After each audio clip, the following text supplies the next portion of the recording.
విశాఖలో నకిలీ భారత్ బ్యాంకు దాష్టికాలు ఒక్కొక్కటిగా వెలుగులోకి వస్తున్నాయి. బీఆర్కే నిఘాలో బయటపడుతున్నాయి. బ్యాంకు పేరుతో కస్టమర్లకు శటగోపం పెడుతూ ఉన్న భారత్ బ్యాంక్ యాజమాన్యం పోర్ట్ టౌన్ పోలీసుల అండదండలతో రెచ్చిపోతుంది. ఇక భారత్ బ్యాంక్ అధినేత వల్ల లైంగిక వేధింపులకు గురైన బాధితులకు పోలీస్ స్టేషన్లో సెటిల్మెంట్లు చేసినట్టుగా తెలిసింది.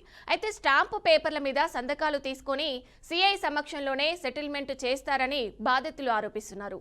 తమ మోసపూరిత మాటలు చేష్టలతో తయారైన భారత్ బ్యాంకు దొంగల ముఠాకు పోర్ట్ టౌన్ పోలీసులు కొమ్ము కాస్తున్నారనే వాదనలు బలంగా వినిపిస్తున్నాయి. ఇక ఈ క్రమంలోనే వారి మోసాలను వెలుగులోకి తెచ్చిన బీఆర్కే న్యూస్ ను భారత్ బ్యాంకు బాధితులు ఆశ్రయించారు. బ్యాంకు ఉద్యోగాలు ఇప్పిస్తామని లక్షలాది రూపాయలు వసూలు చేశారు కేటుగాళ్లు. ఇది కాస్త పోలీస్ కమిషనర్ వరకు వెళ్లడంతో భారత్ బ్యాంకు కేటుగాళ్లపై కేసు నమోదైంది. అయితే ఇక్కడి వరకు బాగానే ఉంది. తర్వాతే సెటిల్మెంట్ల పర్వం మొదలైంది. సిఐ ఉమాకాంత్ రంగంలోకి దిగారు. మీ సర్టిఫికెట్స్ మీకు ఇప్పిస్తాను, కేసు క్లియర్ చేసుకోండి అంటూ సిఐ ఉమాకాంత్ ఆఫర్ ఇచ్చేస్తున్నాడు. ఇక అంతేకాదు, లైంగిక వేధింపులకు గురైన అమ్మాయిలతో పర్సనల్ గా మాట్లాడి సెటిల్మెంట్ చేశాడు. అంతేకాదు, భారత్ బ్యాంకు తీసుకున్న అగ్రిమెంట్లు, ప్రామిసరీ నోట్లను కూడా స్టేషన్లోనే చించేశారని బాధితులు ఆరోపిస్తున్నారు. ఇక బాధితులు ఫోన్లలో ఉన్న ఆధారాలను కూడా పోలీసులు డిలీట్ చేసినట్టుగా తెలిసింది. అయితే బీఆర్కే న్యూస్ లో వచ్చిన వార్తల ఆధారంగానే తమకు న్యాయం జరిగిందని బాధితులు ధన్యవాదాలు తెలిపారు.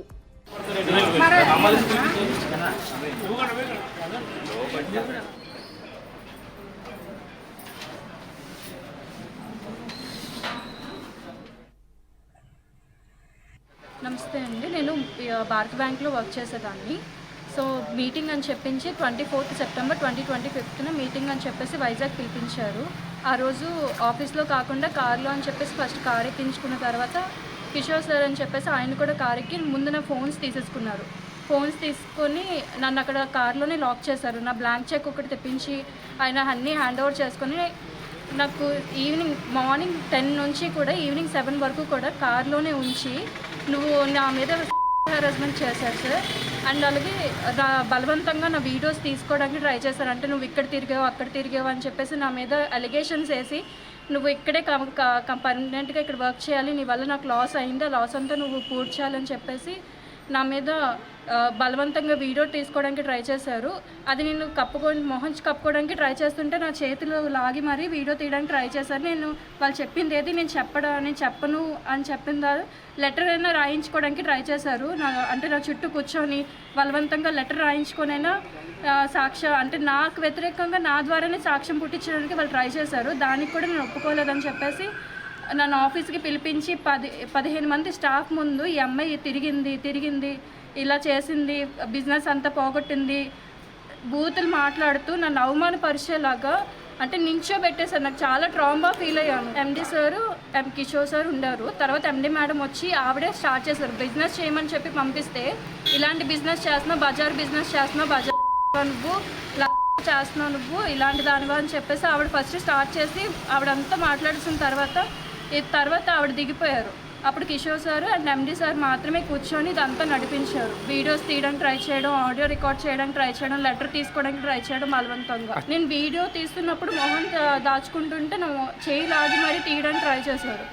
అప్పుడు లేదు సార్ నాకు అవ్వదు, నేను సూసైడ్ చేసుకుంటాను సార్, దయచేసి నన్ను ఇబ్బంది పెట్టకండి అని చెప్పినా కూడా నీ మీద రివర్స్లో నువ్వు నా బిజినెస్ లాస్ చేస్తావని నీ మీద ఫేక్గా కేసు పెడతానని చెప్పి బెదిరించారు. ఇంటికి వచ్చి న్యూసెన్స్ చేస్తానని చెప్పి బెదిరించారు. అందుకని నేను అక్కడే ఉండిపోవాల్సి వచ్చింది. అయినా ఒప్పుకోలేదని చెప్పేసి స్టాఫ్ ముందు నన్ను అవమానపడేలాగా అందరి ముందు నించోబెట్టి అందరూ నా మీద అరవడం స్టార్ట్ చేశారు, తిట్టడం స్టార్ట్ చేశారు. నమస్తే అండి. రప్పించారని అవతల వాళ్ళని రప్పించారు, మమ్మల్ని రమ్మని చెప్పారు. వెళ్ళిన తర్వాత అవతల వాళ్ళు భారత్ బ్యాంక్ నుంచి ఈశ్వర్, కిషోర్, ఎండి గొంతెల శ్రీనివాస్. ఓకే, ఎక్కడ అయింది? Port town police station. Port town police station లో అయ్యింది. సిఏ గారు ఎవరు? సిఏ గారు పేరు ఏ స్టేషన్ సిఏ గారు? ఏ స్టేషన్ సిఏ గారు అని అడుగుతున్నాను నిన్ను. Port town CA sir. ఆయన పేరు ఐడియా రావట్లేదు. ఫోన్ ఎక్కడి నుంచి వచ్చింది మీకు? స్టేషన్ నుంచి చేస్తారా? బేగం మేడం ఉన్నారు కదా, రేఖ మేడం చేసి ఈ రోజు మరి సార్ రమ్మన్నారు కదమ్మా, సిఎస్ఆర్ రమ్మన్నారు కదా, రండి అని చెప్పి పిలిస్తే వెళ్ళాము. వెళ్ళిన తర్వాత సిఏ సమక్షంలో పెట్టి ఆయన మాతో మాట్లాడి మేమంతా వివరాలు ఏమేమి మా దగ్గర డేటా ఉందో అంతా ఆయనకి మళ్ళీ ఎక్స్ప్లెయిన్ చేసాం. వీళ్ళు ఎంతమంది కస్టమర్స్ ఇలా ఇబ్బంది పెట్టారు, ఆ కస్టమర్స్ మా మీదకి ఎలా అయితే రివర్స్ అయ్యి డబ్బుల కోసం మమ్మల్ని బెదిరించడాలు కొట్టడాలు ఇలాంటివి చేసేవారు అని చెప్తే సార్కి అంతా చెప్తే అంతా విన్నారు. విన్న తర్వాత ఓకే మీ సర్టిఫికెట్స్ మీకు వచ్చేస్తే మీరు అది క్లియర్ చేసుకోండి. ఇంకా అమ్మాయితో మళ్ళీ పర్సనల్ గా మాట్లాడారు. అమ్మాయి తన ప్రాబ్లమ్స్ అన్ని చెప్పుకుంది సార్తో. సరే అని చెప్పి ఇవి క్లియర్ చేపిస్తానని చెప్పి వాళ్ళని కూడా వెంటనే ఎండి సార్ని కిషోర్ గారిని పిలిపించి వాళ్ళు కూర్చోబెట్టి పేపర్స్ ఏమేమి ఉన్నాయో అవన్నీ బయటికి చదివించి ఇది మీకు అగ్రీ అయినా కాదా అంటే ఓకే సార్ మాకు అగ్రీ. ఎవరు చదివించారు? ఆయన హెడ్ కానిస్టేబుల్ అనుకుంటాను, ఆయన పేరు గుర్తులేదు. ఓకే, పెట్టుకుని ఉన్నారు. ఆయన చెప్పి మాట్లాడిపించారు. ఓకే, ఆయన చదివారు, మేము చదివాము. అవతల వాళ్ళు రాసింది చదివాము, మేము రాసింది చదివాము. 50 రూపాయలు బాండ్ పేపర్ మీద. బాండ్ పేపర్ ఎవరు తెచ్చారు? బాండ్ పేపర్ మొన్న బిఫోర్ గా రాయించుకున్నారు కదా వాళ్ళు, మేము తీసుకొచ్చి బాండ్ పేపర్ రాసి ఆ రోజు క్లియర్ చేసుకుందాం అనుకున్నాం. బట్ ఆ రోజు సిఎస్ఆర్ లేరు, మిలాన్ లో ఏదో డ్యూటీలో ఉన్నారని చెప్పి అన్నారు. సో అప్పుడు అవ్వలేంది, ఈ రోజు క్లియర్ అయింది. అదేంటి 100 రూపాయలు బాండ్ పేపర్ మీద రాయాలి కదా, 50 రూపాయలు దీని మీద రాయడం ఏంటి? 50 రూపాయల పేపర్ మీద రాయాలి అని చెప్పి ఎవరో అంతే. ఇంకా సరే ఎవరు అంటే లేకపోతే బ్యాంక్ వాళ్ళ? మా బ్యాంక్ వాళ్ళు కాదు, మనతో పాటు వచ్చిన ఎవరు శ్రీనివాస్ అని వచ్చారు కదా గాజాప్ నుంచి, మీడియా మీడియాను కూర్చోబెట్టి మాట్లాడి అది అప్పుడే రాయించారు. దానిపైన ఈ రోజు సర్టిఫికేట్ వాళ్ళు తెచ్చిన తర్వాత నేను సంతకాలు పెట్టి వాళ్ళు కూడా సంతకాలు పెట్టి అప్పుడు దాన్ని ఫైనల్ గా ఇంకా మీకు కావాల్సిన ఏమేమి ఉన్నాయి ఏంటంటే అన్ని తీసుకొచ్చారు. ఇది ఏవైతే అగ్రిమెంట్స్ అండ్ ప్రామిసర్ నోట్లు ఇలాంటివి తీసుకున్నారు కదా మా దగ్గర. ఎవరు తీసుకున్నారు? వీళ్ళే భారత బ్యాంక్ వాళ్ళు తీసుకున్నారు కదా, అవన్నీ కూడా తెప్పించారు. తెప్పించి అందరి సమక్షంలోనే పేపర్లన్నీ చూపించి చింపిస్తారు అనమాట స్టేషన్ లోనే. మీరు కాదు, మీరు మార్నింగ్ ఫోన్ చేసి అన్నగారు ఇప్పుడు ఎవరైతే లాస్ట్ టైం అమ్మాయి కంప్లైంట్ పెట్టింది మీరు నాకు ఫోటో పెట్టారా అని అడిగారు. నేను ఫోటో నాకు దొరకలేదు, పెట్టలేదు. ఇప్పుడు సిపి గారి దగ్గరికి వెళ్ళాను అన్నారు. సిపి దగ్గరికి వెళ్ళారని మార్నింగ్ వెళ్ళిన తర్వాత మీరు సిపి గారి దగ్గరికి మార్నింగ్ వెళ్ళడం నిజమే కదా? వెళ్ళాం, సిపి సార్ దగ్గర కంప్లైంట్ పెట్టాం. బట్ ఇప్పుడు ఏంటి అక్కడ ఇక్కడ మాకు మాట్లాడలేదు ఇప్పటి వరకు, ఇన్ని రోజులు అయింది అవ్వలేదు అన్నదానికి మేము అడిగితే సిఎస్ఆర్ కొంచెం ఎక్కడెక్కడ బిజీగా అంటే డ్యూటీస్ పడ్డాయో ఆయన డైరెక్ట్ గా ఇలా డ్యూటీస్ పడ్డాయి, సో నాకు ఇది ఇలా మాట్లాడడానికి కుదరలేదు అని చెప్పి చెప్పారు. ఇవన్నీ కాదు లాస్ట్ కి ఇప్పుడు భారత బ్యాంక్ ఏమన్నారో చెప్పు క్లారిటీగా.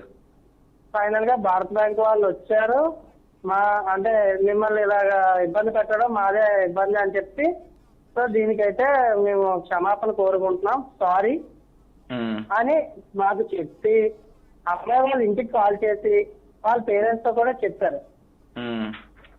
ఇలా అమ్మాయిని ఆ రోజు కార్లో ఇబ్బంది పెట్టడం అది మాదే తప్పమ్మా, మేము దానికి అంగీకరించాం.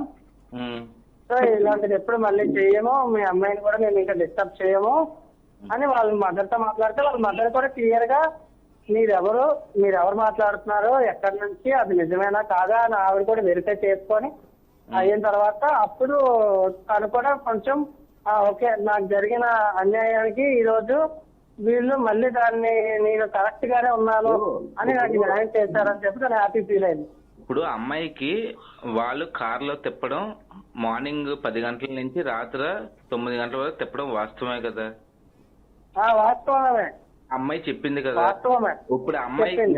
ఇప్పుడు అమ్మాయికి ఎవరైతే అమ్మాయి ఉన్నారో కంప్లైంట్ ఇచ్చారు కదా, అమ్మాయికి ఎంత డబ్బులు ఇచ్చారు? ఇప్పుడు అమ్మాయికి శాలరీ ఉండిపోయింది కదా, ఆ శాలరీ మాత్రమే అడిగింది. అమ్మాయి ఒక్క రూపాయి కూడా ఇస్తారలేదు. నాకు 23,000 రూపాయలు. మరి ముందు అమ్మాయికి ఇవ్వలేదు? ముందు ఎందుకు ఇవ్వలేదు? అమ్మాయి బయటికి వచ్చి ఇలా ఫైట్ చేయలేదు కదా. ఈ రోజు మేమందరం ఫైట్ చేయడం వల్ల ఈ రోజు అది ఇచ్చారు. అవతల డౌన్ అయ్యారు.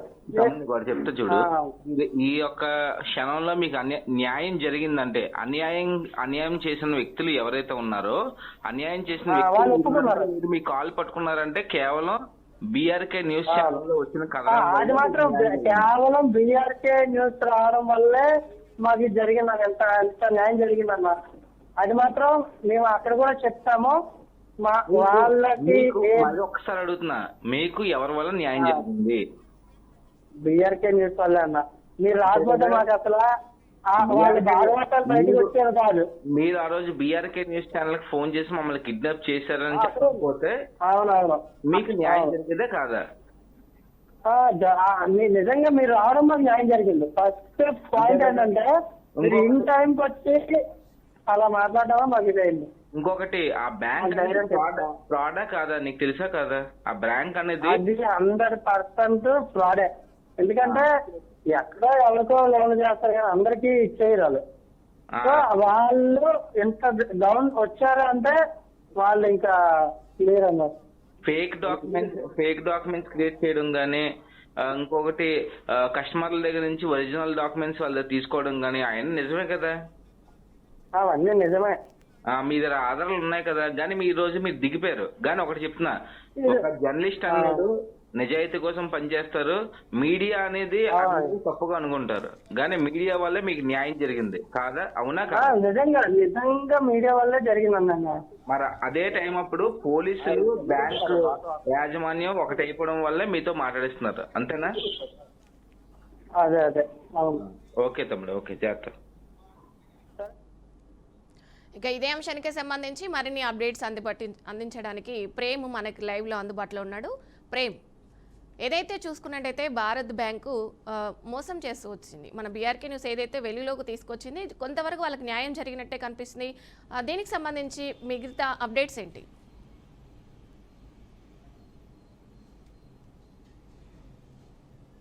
విశాఖలో అయితే మాత్రం ఇటు భారత్ బ్యాంక్ సంబంధించి దాష్టికాలు అయితే ఒకటి కూడా వెలుగులోకి రావడం అయితే మనం చూస్తూనే ఉన్నాము.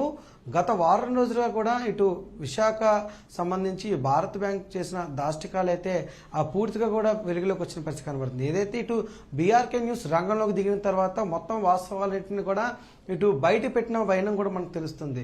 ఇటు ప్రధానంగా మనం చూసుకున్నట్లయితే ఇటు విశాఖ జిల్లా సంబంధించి ఇటు భారత్ బ్యాంక్ అంటే Bharat bank housing financial services private limited అనే పేరుతో కూడా ఒక సంస్థ ఇటు హౌసింగ్ ఫైనాన్సింగ్ ఇస్తూ కూడా ఇటు ముందుకు వెళ్తున్న పరిస్థితి కనబడింది. అయితే ఇదే నేపథ్యంలో బ్యాంకు ఉద్యోగాలంటూ కూడా వందలాది మంది బాధితుల దగ్గర నుండి అదే ఎవరైతే ఇటు అన్ఎంప్లాయిడ్గా ఉన్నారో వాళ్ళకి ఎంప్లాయ్మెంట్ క్రియేట్ చేస్తాము, మీకు ఉద్యోగాలు ఇస్తాము అంటూ కూడా లక్షలాది రూపాయలు కూడా వారి దగ్గర తీసుకొని వారి దగ్గర నుంచి డబ్బులే కాకుండా అగ్రిమెంట్లు కూడా సైన్ చేసుకుని ప్రామిసరీ నోట్లతో కూడా సైన్ అప్ చేయించుకుని కూడా వాళ్ళని ఉద్యోగంలోకి తీసుకోవడం జరిగింది. ఇది ఉద్యోగంలోకి తీసుకున్న తర్వాత అదే క్రమంలో ముందుకు వెళ్తున్న పరిస్థితిలో తర్వాత ఒక్కసారిగా కూడా విషయాన్ని మొత్తాన్ని కూడా ఇటు ఎవరైతే ఈ ఉద్యోగం జాయిన్ అయిన తర్వాత నెల తర్వాత జీతాలు అడుగుతారు కాబట్టి ఆ జీతాలు అడుగుతున్న సమయంలో మీకు జీతాలు ఇవ్వడం అవ్వదు, ఎందుకంటే మీ వల్ల నా కంపెనీ లాస్ అయిపోయింది, మీ వల్ల నేను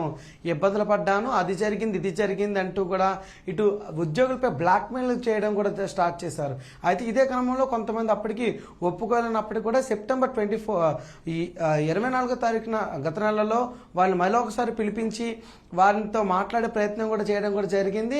మీటింగ్ అనే పేరుతో తీసుకుని వచ్చి కారులో ఒక మహిళను కూడా తిప్పి ఏదైతే భారత్ బ్యాంక్ సంబంధించిన ఉద్యోగిని మీటింగ్ అనే పేరుతో ఉదయం నుండి సాయంత్రం వరకు కూడా కారులో తిప్పిన పరిస్థితి కనబడుతుంది. తిప్పిన తర్వాత పూర్తి స్థాయిలో కూడా ఇటు ఆమెను నిర్బంధించడానికి, ఆమె పైన వీడియోలు కూడా తీయడానికి, ఆమెను హెరాస్ చేయడానికి కూడా ప్రయత్నించినట్టు కూడా ఆమె కూడా ఇటు ఆరోపిస్తున్న పరిస్థితి కూడా మనకు తెలుస్తుంది. అయితే ఇది ఇలా ఉంటుండగానే వాస్తవానికి తర్వాత క్రమంలో అయితే వాళ్ళు కిడ్నాప్ చేసిన పరిస్థితి కూడా కనబడుతున్నట్టు కూడా మనకు తెలుస్తుంది. అయితే అక్కడ ఉన్న బాధితులు బీఆర్కే న్యూస్ని ఆశ్రయించడంతో ఒక్కసారిగా విషయం అంతా కూడా బయటకు వచ్చిన పరిస్థితి కనబడుతుంది. ఇదే విషయానికి సంబంధించి బీఆర్కే న్యూస్ అక్కడికి వెళ్ళి స్ట్రింగ్ ఆపరేషన్ కూడా నిర్వహించిన సమయంలో బీఆర్కే న్యూస్ ప్రతినిధి పైన అదే సంబంధించి బీఆర్కే న్యూస్ కెమెరా ఎక్విప్మెంట్ పైన కూడా దాడి చేస్తున్నట్టు కూడా మనం విజువల్స్ లో కూడా చూస్తున్నాం. అయితే ఇటు దీనికి సంబంధించి వారు ఒక్కరు కూడా నోరిపిన పరిస్థితి లేదు. తిరిగి ఇటు బీఆర్కే న్యూస్ సంబంధించిన వారి వ్యక్తులను ఇబ్బంది పెట్టడానికి మళ్ళీ వారిపై ప్రతిదాడి కూడా చేయడం జరిగింది. అయితే ఇంత జరిగినా కూడా వాళ్ళకి న్యాయం జరగకపోవడంతో విశాఖ నగర పోలీస్ కమిషనర్ అయిన ఇటు శంకరగత బాబ్జీని కూడా ఇటు బీఆర్కే న్యూస్ యొక్క సహాయంతో అక్కడికి వెళ్ళడం జరిగింది. అయితే అక్కడ ఆయన జోక్యం చేసుకున్న తర్వాత ఆయన ఆదేశాల సారం అప్పుడు ఇటు Visakha 4th town police limits లో ఉన్న సిఐ ఉమాకాంత్ ఆధ్వర్యంలో అయితే కేసు నమోదు చేయడం జరిగింది. అయితే ఇంతవరకు పరిస్థితి అంతా కూడా బాగానే వెళ్ళింది. పోలీసులు కూడా ఇటు కేసు నమోదు చేయడం కూడా జరిగింది అంటూ కూడా మనం చూస్తున్నాం. అయితే ఒక్కసారిగా పోలీసులు కేసు నమోదు చేసిన తర్వాత పోలీసుల బాధ్యతగా కేసుని విచారించాలి, దానిలో ప్రాథమిక దర్యాప్తు చేయాలి. దర్యాప్తు చేసిన తర్వాత దాంట్లో వాస్తవాలను నిజాలను బయట పెట్టవలసిన పరిస్థితి ఉంటుంది. కానీ దాన్ని పూర్తిగా కూడా తొంగలోకి తొక్కి కేవలం 4th టౌన్ పోలీస్ స్టేషన్ అండదండలతోనే ఈ యొక్క భారత్ బ్యాంక్ యొక్క కార్యకలాపాలు కానీ ఇటు ఈ యొక్క ముఠా దాడులు కానీ మరింత ముమ్మరం కూడా చేసినట్టు మనకు తెలుస్తుంది. ఎవరైతే ఇటు భారత బ్యాంక్ యొక్క బాధితులు ఉన్నారో బాధితులందరూ కూడా స్టేషన్కి పిలిపించి స్టేషన్లోనే సెటిల్మెంట్ చేయడానికి కూడా వాళ్ళు సిద్ధమైనట్టు కూడా మనకు తెలుస్తుంది. అయితే వాస్తవానికి అసలు భారత బ్యాంకులో జరుగుతున్న కార్యకలాపాలు ఏంటి, భారత బ్యాంకులో ఎటువంటి కార్యక్రమాలు వాళ్ళు నిర్వహిస్తున్నారు, అసలు ఆడిటింగ్ ఎంతవరకు జరిగింది, ఏ విధమైన వాళ్ళు ఫైనాన్షియల్ సర్వీసెస్ చేస్తున్నారు, అలాగే విధంగా చూసుకున్నట్లయితే ఒకటి కిడ్నాపింగ్ జరిగింది, ఒక అమ్మాయిని ఉదయం నుండి రాత్రి వరకు కూడా వాళ్ళు ఇబ్బంది పడటం పరిస్థితి కనబడుతుంది. అలాగే వాళ్ళు వ్యక్తిగతంగా వాళ్ళని దూషించారు. అక్కడ ఎవరైతే వ్యక్తులు ఉన్నారో అక్కడ మిగతా ఎంప్లాయీస్ మధ్యన కూడా వాళ్ళని ఇటు దూషించి వాళ్ళు ఇబ్బంది గురి చేస్తున్న పరిస్థితి కూడా మనకు కనబడుతుంది.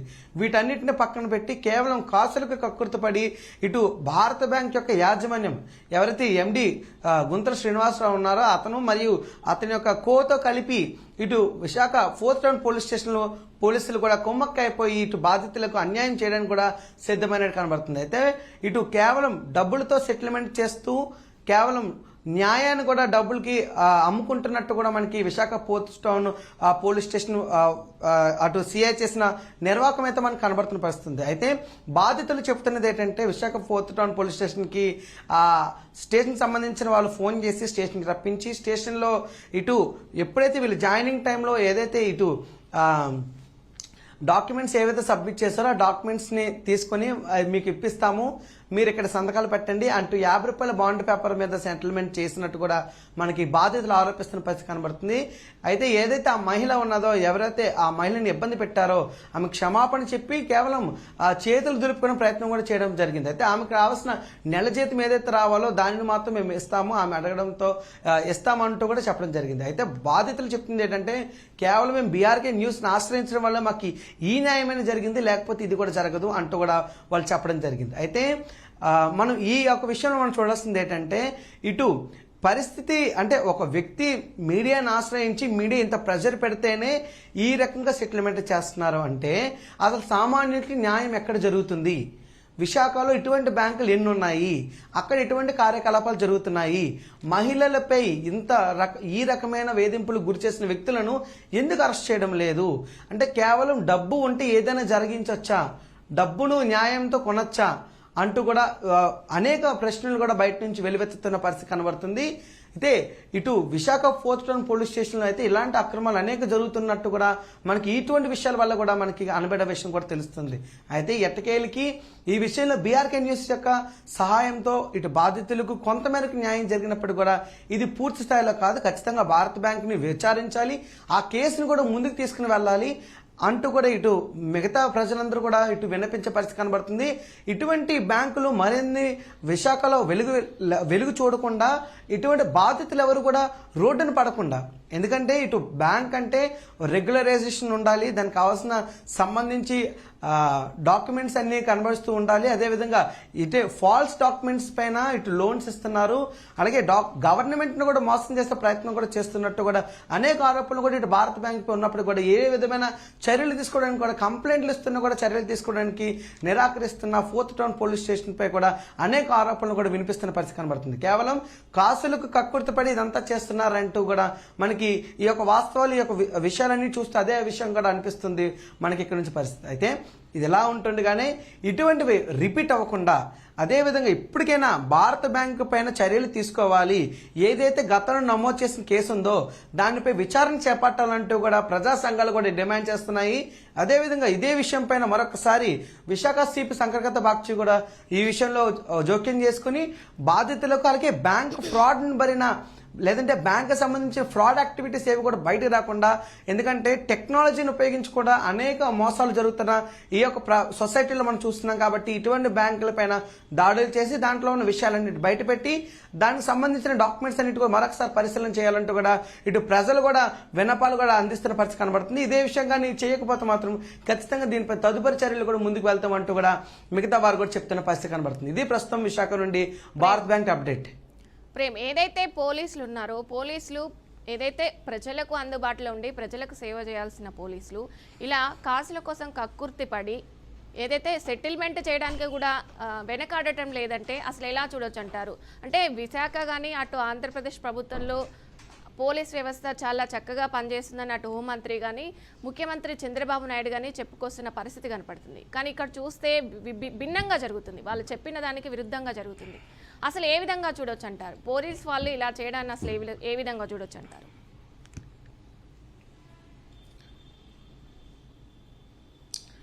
ఈ విషయంలో అయితే పోలీస్ వ్యవస్థతో పూర్తి స్థాయిలో కూడా విఫలమైందని చెప్పాలి. ఎందుకంటే ఇటు వికసిత్ భారత్ వికసిత్ ఆంధ్రప్రదేశ్ అనే కార్యక్రమం అలాగే ఆంధ్రప్రదేశ్ని ఒక అభివృద్ధి సమయంలో ముందుకు తీసుకుని వెళ్ళాలి, పోలీస్ వ్యవస్థను మరింత పటిష్ట చేయాలంటూ కూడా ఒకవైపు ముఖ్యమంత్రి నారా చంద్రబాబు నాయుడు, అదేవిధంగా చూసుకున్నట్లయితే ఇటు హోంమంత్రి అనిత ఇటు ఉమ్మడి విశాఖ జిల్లాకు సంబంధించి మంత్రిగా వ్యవహరిస్తున్న ఆమె సంబంధించిన ఇటు ఉమ్మడి విశాఖ జిల్లాలోని ఇటువంటి కార్యకలాపాలు పోలీస్ స్టేషన్ సెటిల్మెంట్ జరుగుతుంటే అసలు పోలీస్ వ్యవస్థ వల్ల ప్రజలకు ఏ విధంగా కూడా న్యాయం జరగట్లేదు అన్నట్టే మనకు తెలుస్తుంది ఇటువంటి పరిస్థితుల వల్ల. ఎందుకంటే ఇటు సామాన్య ప్రజలు పోలీస్ స్టేషన్కి ఆశ్రయిస్తే న్యాయం జరుగుతుంది అనేది రోజుల నుండి పోలీస్ స్టేషన్కి కేవలం డబ్బులుంటేనే వెళ్ళాలి, ఎవరి వైపు డబ్బులుంటే వారికే న్యాయం జరుగుతుంది, ఏ తప్పు చేసినా పర్వాలేదు, డబ్బులుంటే కప్పిపుచ్చుకోవచ్చు, డబ్బుంటే చాలు పోలీస్ స్టేషన్లో మనం ఏం చేసినా జరుగుతుంది అన్నట్టు కూడా ఈ యొక్క యాక్టివిటీస్ అయితే మనకి కనబడుతున్న పరిస్థితి కనబడుతుంది. ఎందుకంటే విశాఖకు సంబంధించి